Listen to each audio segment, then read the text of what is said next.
आपके लिए लेके आई हूँ रिवीजन सीरीज क्लास 10 के लिए। हमने carbon and its compound chapter शुरू कर लिया था, जिसमें हमने हाइड्रोकार्बन के स्ट्रक्चर्स वो देख लिए थे। आज हम देखेंगे आइसोमर्स और दूसरा फंक्शनल ग्रुप। तो आइसोमर्स क्या होता है? आइसोमर्स ऐसे मॉलिक्यूल्स होते हैं जिनका मॉलिक्यूलर फॉर्मूला सिमिलर होता है, लेकिन स्ट्रक्चर फॉर्मूला अलग अलग होता है। कैसे देखते हैं? जैसे अगर आपको बनाना हो ब्यूटेन, तो ब्यूटेन कल हमने किया था कि कार्बन कितने होंगे इसमें? 4। ब्यूटेन का मतलब 4 कार्बन। 4 कार्बन है, हमने इसको हाइड्रोजन से बैलेंस कर दिया, इसकी वैलेंसी को सेटिस्फाई 3 और 1 4, यहां आ जाएगा 2, ये हो जाएंगे 2 और ये हो जाएगा 3। अगर हम इसका जनरल फॉर्मूला देखें तो कार्बन कितना है इसके अंदर, इसका जो मॉलिक्यूलर फॉर्मूला है ब्यूटेन का, कार्बन है 4 और हाइड्रोजन कितने हो जाएंगे?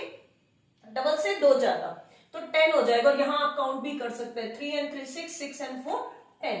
तो ये तो है मॉलिक्यूलर फॉर्मूला ब्यूटेन का। अब अगर मुझे बनाना हो तो मैं इस तरह से भी लिख सकती हूँ। देखिए इस चेन को मैंने थोड़ा सा तोड़ दिया है, ब्रेक कर दिया, ब्रांच में ले लिया है, लेकिन कार्बन इसमें 4 ही है और सारे के सारे सिंगल बॉन्ड से लगे हुए।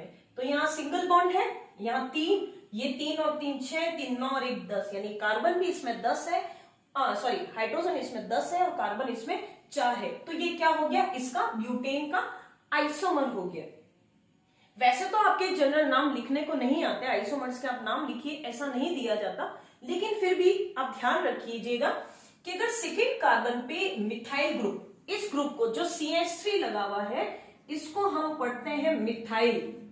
तो जिसपे मिथाइल ग्रुप लगा हुआ हो सेकेंड कार्बन पे एक मिथाइल ग्रुप, तो उसको हम बोलते हैं आइसो। और कार्बन कितने हैं? चेन कितने के? 4 की, इसलिए इसका नाम हो जाएगा आइसो ब्यूटेन। इसी तरह से हम पेंटेन के भी आइसोमर्स देख लेते हैं। आपके बुक में क्वेश्चन भी दे रखा है कि आइसोमर्स ऑफ पेंटेन।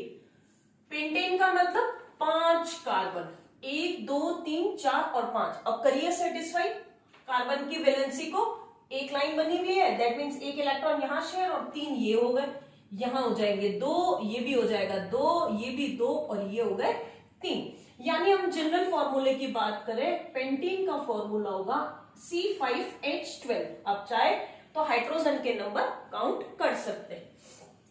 अब यहां देखिए कि मैंने इस चेन को इस तरह से रखा, 4 कार्बन को इस तरह से और एक रखा मैंने ब्रांच।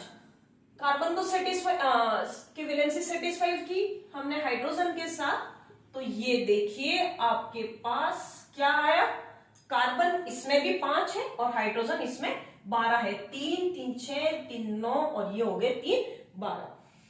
इसका नाम अगर आपको लिखना हो, आपकी इच्छा हो आपको लिखना है, तो हमने अभी बताया था कि अगर सेकेंड कार्बन पे CH3 ग्रुप लगा हुआ है इसको बोलते हैं आइसो, सिर्फ सेकेंड कार्बन पे, तो इसको हम बोलेंगे आइसो। और चेन कितने की है? 5 की, इसलिए नाम हो जाएगा आइसो पेंटेन। ये सेकेंड कार्बन इधर भी हो सकता है, सेकेंड होना चाहिए, चाहे उस तरफ से चाहे इस तरफ से। अगर एक और देख लेते हैं, अगर आइसोमर्स, हाँ इसी का एक और बन सकता है, पेंटेन का ही आइसोमर। ये 3 मैंने इस तरह से लगाया और ये, इसमें भी कार्बन कितने हैं? 5 है और हाइड्रोजन यहां पे भी आपके पास कितने आ गए? 12 आ गए। अब यहां देखिए सेकेंड कार्बन पे 2 मिथाइल ग्रुप लगे हुए हैं, कितने? 2, तो उसको हम बोलते हैं नियो, तो नाम हो जाएगा नियोपेंटेन। क्लियर है? एक और देख लेते हैं हेक्सेन के आइसोमर्स, कि आइसोमर्स कितने बन सकते हैं हेक्सेन के। तो हेक्सेन मतलब 6 कार्बन, 1 2 3 4 5 और ये हो गया 6। हाइड्रोजन से हमने वैलेंसी को सेटिस्फाई किया कार्बन की, और ये आ गए आपके पास C6H14। अब इसके आइसोमर्स बनाने हैं, तो आपने क्या किया?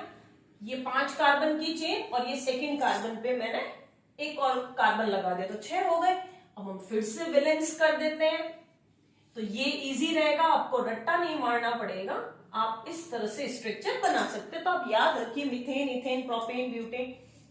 अब यहाँ पे भी कार्बन 6 है और हाइड्रोजन आप देख लीजिए 3 3 6 3 9 10 11 12 13 और 14 है। नाम, क्योंकि सेकेंड कार्बन पे मिथाइल ग्रुप लगा हुआ है इसलिए इसका नाम होगा आइसोहेक्सेन। अगर हम बात करें, ये कार्बन हमने 4 ऐसे लगा दिए, एक कार्बन इधर और एक कार्बन इधर लगा दिया। आपके नॉमेनक्लेचर सिलेबस में नहीं है IUPAC, नहीं तो हम नंबरिंग लगा के करते, वो हम आपको किसी और दिन एग्जाम के बाद समझाएंगे, अगर आप आगे जाके केमिस्ट्री लेना चाहते हैं, साइंस फील्ड में जाना चाहते हैं। यहां आप देख लीजिए हाइड्रोजन 3, 3, 6, 3, 9, 3, 12, 13 और 14, तो ये भी एक आइसोमर हो गया। अगर मुझे इसका नियो बनाना है हेक्सेन का, तो आप देखिए यहां बना लेते हैं। अगर हेक्सेन का बनेगा 1, 2, 3, 4, एक कार्बन यहां, एक कार्बन ऊपर।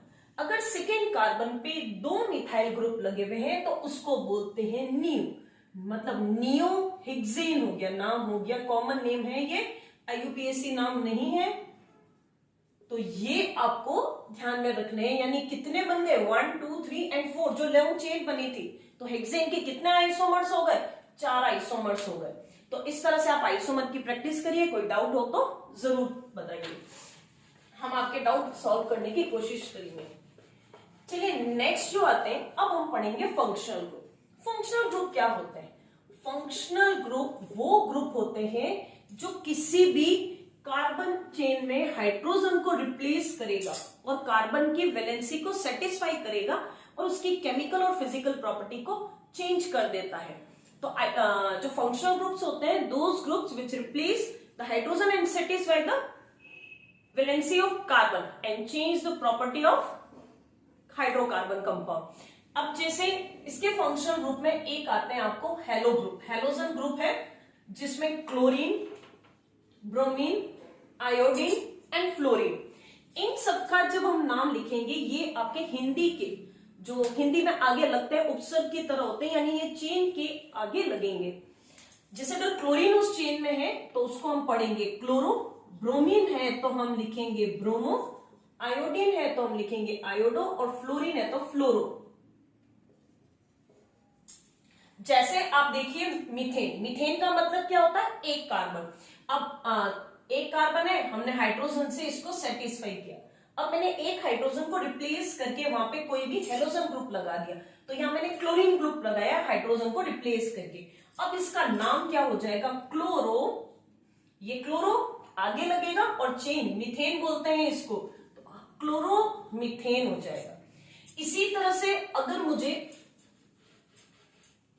आपको कह दे कि ब्रोमो पेंटेन लिखना है, क्या लिखना है? Bromo pentane. अब पेंटेन से ध्यान रखना, पेंटेन मतलब 5 कार्बन, तो हमने 5 कार्बन बनाए, 1, 2, 3, 4 और ये 5 कार्बन। अब यहाँ पे एक हाइड्रोजन से आप एक हाइड्रोजन की जगह हम क्या लगाएंगे? ब्रोमीन। अभी आपके IUPAC नॉमेनक्लेचर नहीं है तो हम ब्रोमीन फर्स्ट या लास्ट कहीं पे भी लगा सकते हैं, वैसे तो कहीं पे भी आ सकता है, लेकिन अभी हम फर्स्ट या इधर लगा के रखेंगे ताकि हमारा नाम सही रहे। तो यहां मैंने ब्रोमो यानी Br ग्रुप लगा दिया, बाकी को आप सेटिस्फाई कर दीजिए हाइड्रोजन के साथ। ये देखिए ये हो गया आपका हाइड्रोजन के साथ सेटिस्फाई, इसका नाम हो गया ब्रोमोपेंटेन। तो जो क्लोरीन ग्रुप है या हेलोजन ग्रुप है वो हमेशा प्रीफिक्स लगते हैं, आगे लगेंगे चेन के, बाकी नॉमेनक्लेचर बिल्कुल सेम रहेगा। इसी में जैसे सेकेंड फंक्शनल ग्रुप है आपका एल्कोहल। जो एल्कोहल है उसके लिए रिसेंबल OH ग्रुप ऐड हो जाएगा हाइड्रोजन को रिप्लेस करके।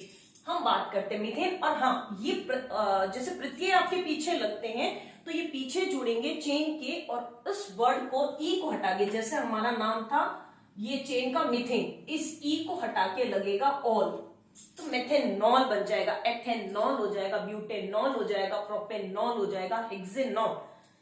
तो आप देखिए ये जैसे मीथेन ग्रुप है, यहां हमने एक H को हटा के क्या लगा दिया? OH लगा दिया, तो बन गया मेथेनॉल।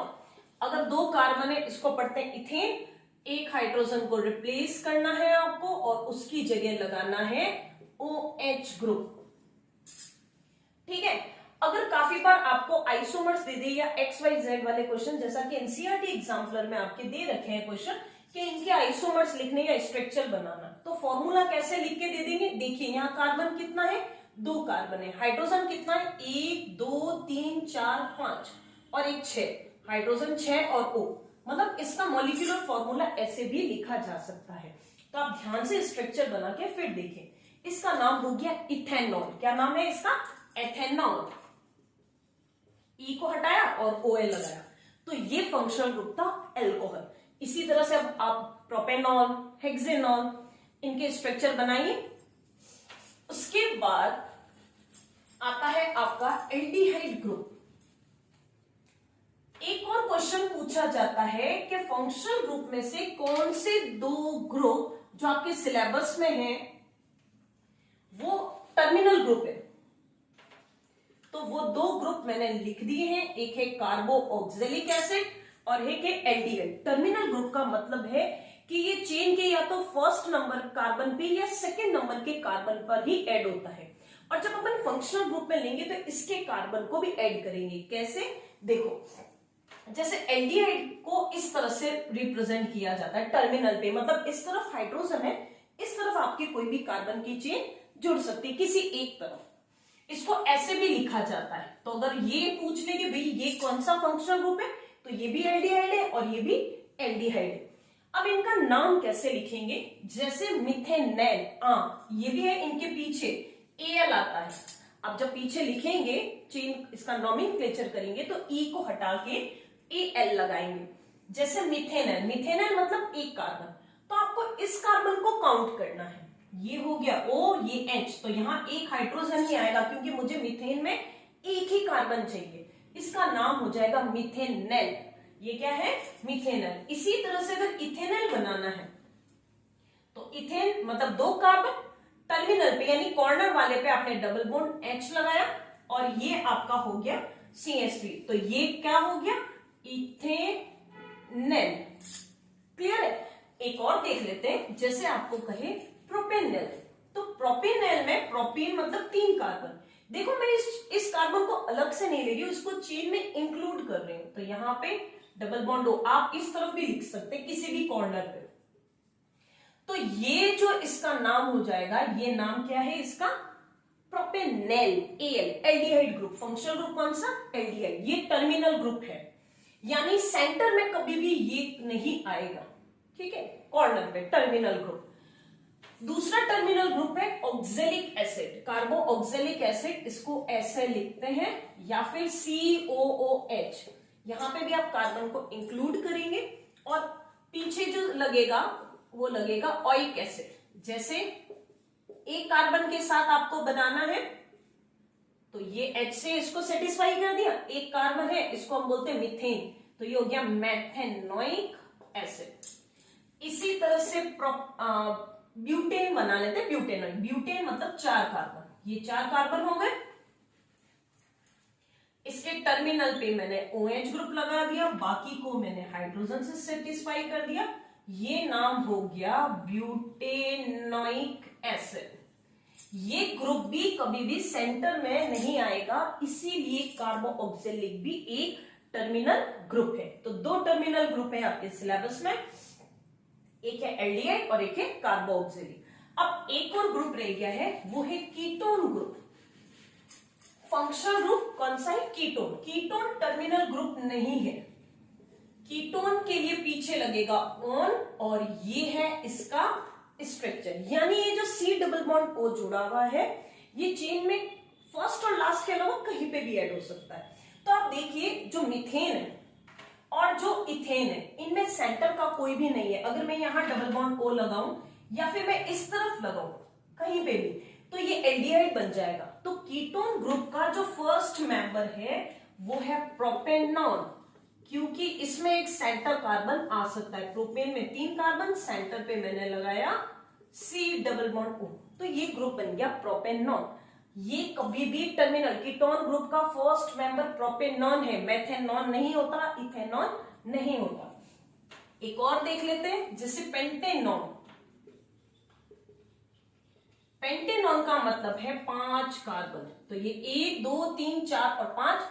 अब बीच वाले में से कहीं पे भी लगा दीजिए, कहीं पे भी आप चाहे यहां लगाइए, चाहे यहां, चाहे यहां, कहीं पे भी आपने C डबल बॉन्ड O लगाया तो वो कीटोन ग्रुप होगा। तो ये CH3 यहां आपकी सेटिस्फाई है, ये हो गया CH2, ये हो गया CH2 और ये हो गया CH3। तो आज हमने सारे फंक्शनल ग्रुप देखे। अगर इसमें कोई भी डाउट हो, कुछ समझ में नहीं आया, तो आप हमें कमेंट करिए। मेरे व्हाट्सएप नंबर डिस्क्रिप्शन बॉक्स में है और इसके पहले वाला वीडियो नहीं देखा है तो आप डिस्क्रिप्शन बॉक्स में उसका लिंक दे रखा है, जाके देख सकते हैं। कल हम हाइड्रोकार्बन्स की प्रॉपर्टीज और इसके आगे जो इथेनॉल और एथेनॉइक एसिड की प्रॉपर्टीज है वो कंटिन्यू करेंगे। आप रिवाइज करते रहिए, कोई डाउट हो तो पूछते रहिए। Thank you, have a nice day.